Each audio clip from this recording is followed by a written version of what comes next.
হযরত আবু হুরায়রা রাদিয়াল্লাহু তাআলা আনহু এর বরাতে এই হাদিসটির বর্ণনা আছে। তিনি নবী সাল্লাল্লাহু আলাইহি ওয়াসাল্লামের কাছে নিচের ঘটনাটি শুনেছেন। বনি ইসরায়েলের এক লোক অন্য এক লোকের কাছে 1000 দিনার ঋণ চাইল। তখন সে ঋণদাতা বলল, কয়েকজন সাক্ষী আনো, আমি তাদের সাক্ষী রাখব। সে বলল, সাক্ষী হিসাবে আল্লাহ যথেষ্ট। তখন ঋণদাতা বলল, তাহলে একজন জামিনদার উপস্থিত কর। সে বলল, জামিনদার হিসাবে আল্লাহ যথেষ্ট। ঋণদাতা বলল, তুমি সত্য বলেছ। এরপর নির্ধারিত সময়ে তাকে 1000 দিনার দিয়ে দিল। তারপর ঋণ গ্রহীতা সমুদ্রে সফর করল।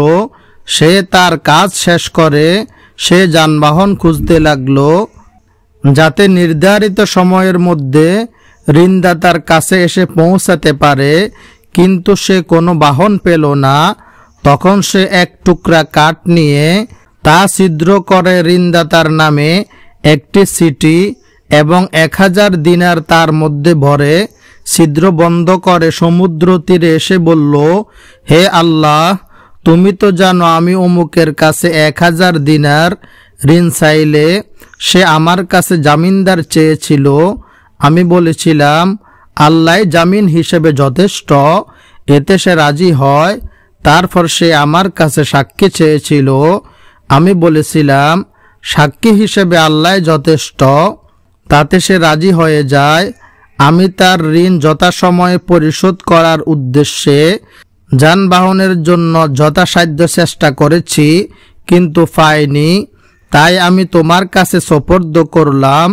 এই বলে সে কাঠের টুকরাটি সমুদ্রে ছুঁড়ে মারল, আর কাঠের টুকরাটি সমুদ্রে ডুবে গেল। লোকটি ফিরে গিয়ে নিজের শহরে যাওয়ার জন্য যানবাহন খুঁজতে লাগলো। এদিকে ঋণ গ্রহীতা কোনো নৌযানে করে তার মাল নিয়ে আসে কিনা সে আশায় ঋণদাতাটি গেল সমুদ্রে।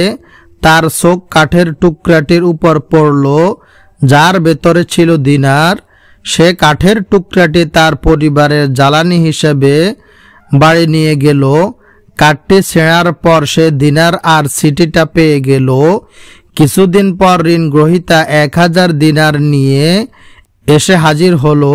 বলল, আল্লাহর কসম, আমি আপনার দিনার যথাসময়ে পৌঁছে দেওয়ার জন্য যানবাহনের খুঁজেছিলাম, কিন্তু আমি এই যে এখন নৌযানে করে এলাম, তার আগে আর কোনো নৌযান পাইনি।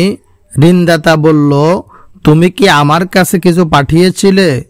ঋণ গ্রহীতা বলল, আমি তো তোমাকে বললাম ওই যে এর আগে আর কোনো নৌযান পাইনি। সে বলল, তুমি কাঠের টুকরার ভেতরে যা পাঠিয়েছিলে তা আল্লাহ তোমার পক্ষ থেকে আমাকে আদায় করিয়ে দিয়েছেন। তখন সে আনন্দ চিত্তে 1000 দিনার নিয়ে ফিরে গেল।